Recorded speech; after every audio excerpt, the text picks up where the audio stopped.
Hello everyone, welcome to our code explanation video. This is Maruf Shaukat Hussain from team Webers. We have other three members and they are Mahdi Hassan, Maheshara and Raisa Leuza Afnan. They will cooperate me in different section. We already introduced our project in presentation. This is the HiMart and e-commerce app. We used React, Byte and Thailand CSS for the front end and Node.js with Express for backend and use Firebase as database. And our website is live hosted on Vercel frontend and backend is hosted on Render. In our project, there are almost 16 to 20 routes for both frontend and backend. We will explain the code and explore what's happening in these routes. Let's head into the website. This is our code for the front end and the upper one is for backend. At first we have to start the server by using npm run there, and we started the front end. Let's open it on the browser, and our website is open and it is loading. Now it's showing a message that it failed to connect to the backend because we didn't start the backend server. We use this feature because sometimes the backend server may down, so to prevent the website crashing, it will just show this message, and for that we use this. It will make a ping with the backend connection, and we use this use effect in the layout component, and here is the logic for that. And this is for the secure route, so that user without login he can't access to this page. And here is we use a toast container for showing the toast message, and it also included the regular number and the dashboard number for the sellers and the footer in here. The layouts are wrapping the whole code. In main.jsx we use all route in here using the React router. It's imported all of page in here. We grouping it, and then we using some provider like in the browser router, helmet provider, auth provider, seller auth provider, and card provider. They are actually using we are using in here use context hook, so we have to use the wrapper in here. And after main and layout, our main page is the app.jsx. But before that, we have to start the backend server.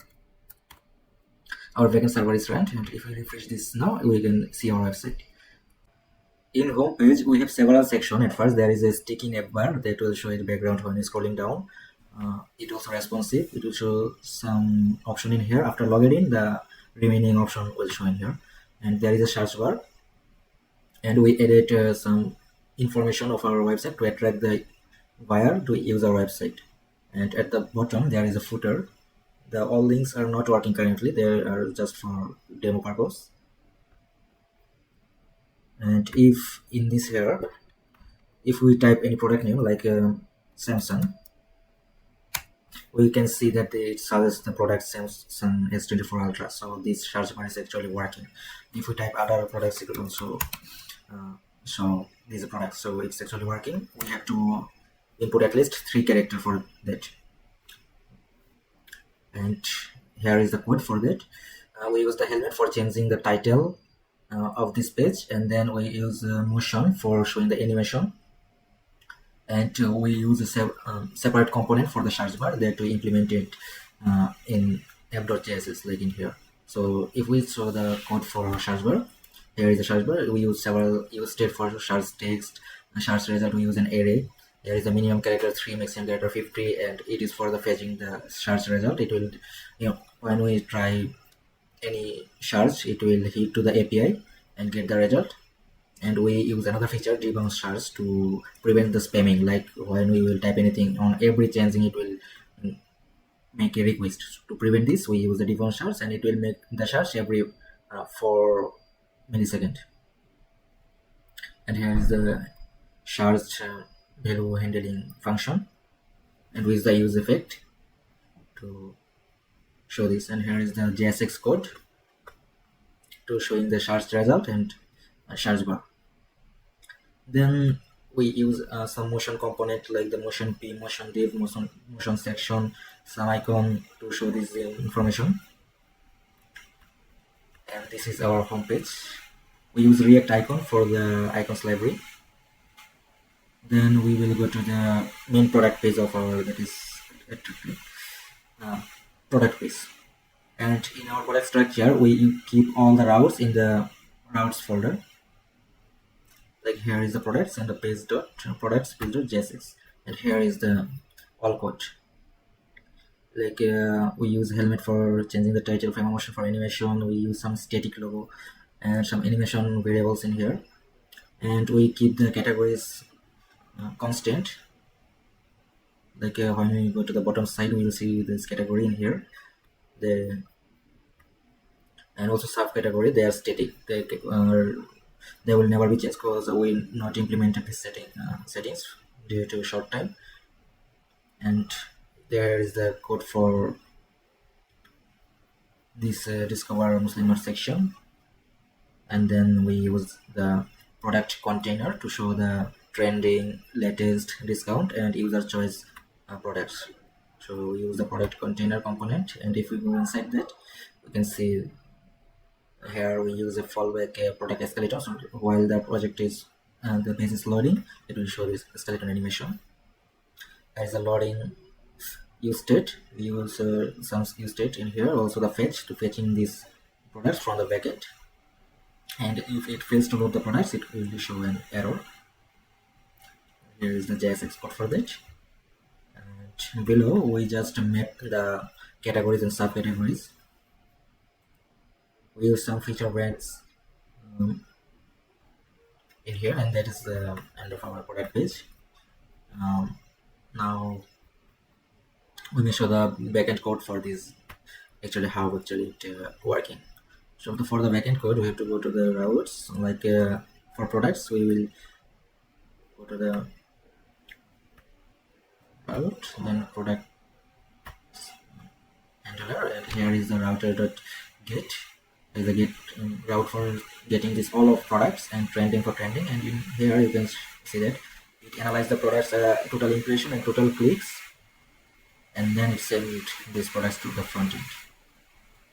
It is similar for the all latest, user choice, and discount. And also we use the mini search that we already show in previous page. In search, how has the logic that how it shows the top product first. Like we score here based on the user search keyword, title, description. Like it will scan everything and then send the product to the front end. Then we can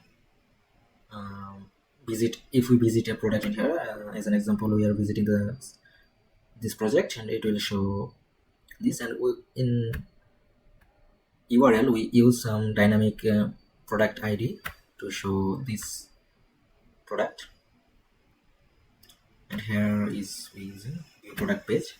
Here is the home page, view product page.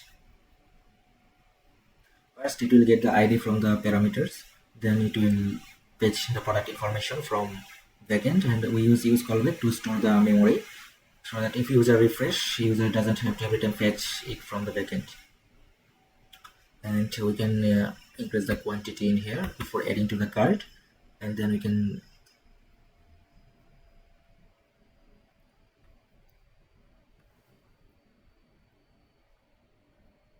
we also include some fallback, like if user doesn't have any ID or the product is not available, it will show a not found error. Like we changing the ID, and then if we, it will show this error that product not found. This is for the page, and now we will try to add some product to the cart. Like in here, the 4 Samsung S24 Ultra saved in the guest cart. Like now we are not logged in this website, so it will save the all of thing in local storage. The code is in here, like handle add to cart function. First it will try to save it to the server. Then if server send an error that there is no user session in the middleware, then it will send a 401 error code, and then it will try to save this to local storage in here.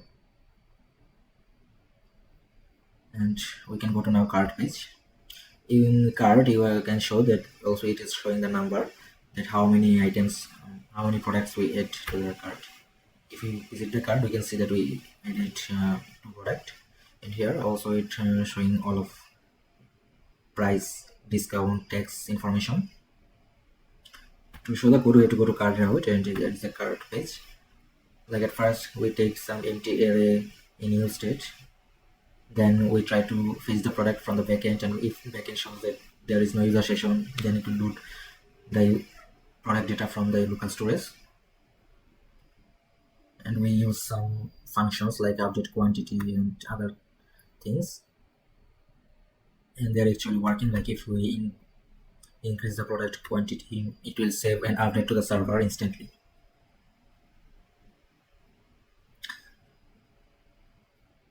We can go for the checkout page, and here you can see some popular payment methods. They're actually not working because implementing the payments API takes a huge time, plus more complex. So it will just show here the total price. Then we can now go for the user integration. Like this is for the sign up page. At first we have to sign up. Like you can try in here. You can try a simple name like anything. You can just get an input. And in this form we implement validation. So user obviously you have to input a valid date, otherwise it won't take the input. Like we just give in any, then password, then just check mark the privacy box and processing for the sign up, and it shows we can change this mail, otherwise it will show the user already exists. And now the user is created, and we can now access this profile. If we refresh, you can access the profile or apply for become a seller or sign out. If we go to profile, we can see that here the information are showing. It also support the email verify and other information it will show. Then like you can create your username, anything, your business information. Like you can just show. I am showing you another thing, how to log into the page. Like go to sign in. Here you can log into the page with Google also. I am logging with my own account because I already a seller, so that I can show you this. Like we're already in here in seller, so we can access the dashboard. If you go to dashboard, we can see our products, or we can add new products in here. Here we can add the products. And if you look at the code, how actually this is working, let's check about that. In front end, you have to go to this auth, then sign up page. Here is the sign up page. We use some basic use state, use navigate hook for auto redirecting after login. We use the on submit. It will be make a post request to the auth register route on backend, and we use with conditionals too, so that the backend have access to the cookie. There is a JSX code for this form, and if you look into the backend code, we have to go to the user.js, and here we first we fetch the secret key from the environment variable, and if there is no secret key, it will throw an error. Then we use a common cookie option for a secure auth handling. The session expire variable in here, it will store 30 days the cookie. Then here is the register route. First it will make a validation that every field are properly served from front end, otherwise it will return a error response. And then it will check if user is already exist with the email address that we faced when we create the first user. And then it will take a user reference from the Firebase database and make this password hashed for secure password storing. Then here is the user object that will be saved into the database. It creates the user object and it can saved into the user database. And then after successful user is created, it will log in, automatic login. Like here is the send handle successful login function. It will take the response, user document reference, and the login provider type as props. Then it will get the user data, user device info using a third-party API. Like in here we use the ipapi.com for fetching the user location using the IP address and save into database that where the user is logging in, and it will save the session to the Firebase database, and it will get a token using the JWT JSON Web Token library, it will generate a token, and this token will be saved into the user database. And that's how the user sign up is working. Then if you look into the user login, let's we have to go the sign in page. It is similar to the sign up page. We use some basic thing, basic use state, and we use a hook form for everywhere for easy validation and easy state handling. We use some custom hook for our authentication. Like if we check out the code, you can see it in here. We use the use context hook for saving the database and access it from any page. Like it will it export total 4 function. The session, when the session is available, it will return the session, otherwise the loading and logout and fetch session, so that we can trigger the fetch session after signing in or the sign out. It will update the session object in here. Then we use also third-party login system like this, the Google. And for Google, we have to implement the pop-up system. Like when user will click the Google button, it will turn on a pop-up window. In here, there is the pop-up function, and it will connect to the backend code. Like in here, we use the login with Google. It will generate the auth to client URL and serve it to frontend. The user will be redirected to the frontend URL, which is provided by the Google. And after logging in, it will serve an auth code, and here is the callback URL. Authorization, if the authorization not provided, it will throw an error, and if provided, then it will exchange this auth code with token, and using that token it will fetch the user data, the email, username and other data, and then it will get other information that is saved in Hive database. And after, the pop-up is closed and the session will be triggered. Hi, this is Mahdi Hassan from Team Webweavers. Our group project is HiMart, which is an e-commerce website like Coupang, Amazon, Alibaba, etc. In our group project, I was mainly responsible for two pages, which are Muslim Mart page and About Us page. So in this explanation video, I will explain what this page actually do, how they were built, and walk you through the code step by step in a very simple way possible. So let's start with the Muslim Mart page, and this is a special designed for this page is actually specially designed for our Muslims users in Korea who find difficulties to find halal food restaurants and the mosques basically. So it's also include Islamic products categories, nearby mosques informations, and feature products like Quran and hijabs. So now let's look at the code, and before that let me share an information that this page is written using React.js, which means it's look like HTML, but it's written inside JavaScript, and we also used a styling tool called Tailwind CSS. So now let's jump into the code. At the top of the file we use something called helmet, and this sets the browser tab's title to say Muslim Mart / HiMart. That's done with this code helmet title Muslim Mart HiMart title and ending helmet. The top section of the page is called hero section. It shows a big background image with some welcome text like your trusted source for Islamic products, and this section grabs the user attention right away and give an idea that what this page is all about.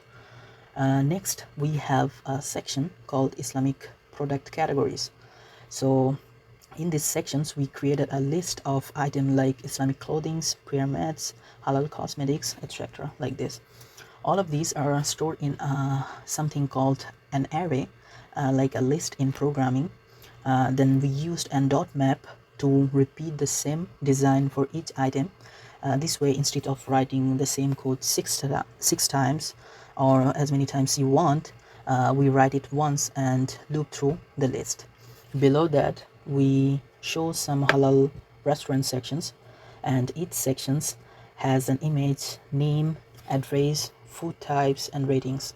We also used icon from a library called React Icon to make the page more visual, like star for ratings and location icons. After that sections, we also added a section for mosques. It shows the name of the mosque, its location, and daily prayer times like this, which helps the user quickly find the place to pray.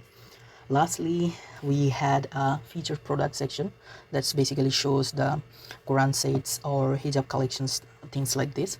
These items have like price, reviews, and add to cart button, and there are also a quick button which like which list and compare that appears when you will harvard that. So in short, this is all we have in this Muslim Mart page. So let's move on to the about us page. This page tells the users about our website, what's our missions, and our team members' introduction. So at the top we have a heading called About HiMart with a short paragraph that explains we have started in 2025 to help the people globally. And then we show 4 feature card that is global reach, 100k plus products, 10k plus sellers, and quality assurance. These are the displayed using dot map loop and styled with tailwind. In the next sections, we introduced our group members. We created a list of team members with their names, IDs, roles, locations, and profile pictures. And each person is shown in a card layout, and we used framer motion to animate the cards. So when we scroll or hover, we move smoothly. They move smoothly. At the end of the page, we have a blog title, our technical excellence. It's explained that our site is built using the model tools like React, Tailwind, CSS, and more to make it faster, clean, and mobile friendly. So if I sum up, the Muslim Mart page focused on Islamic products and local Muslim service, and the About Us page built trust by showing our values and team member introductions, basically. So we use beginner-friendly tools like JSX, Tailwind, and React icons. Most of our contents are dynamic, meaning it's created using JavaScript logic, not copied over and over manually. So here is all about my responsible pages in short and simple explanation. So thank you so much.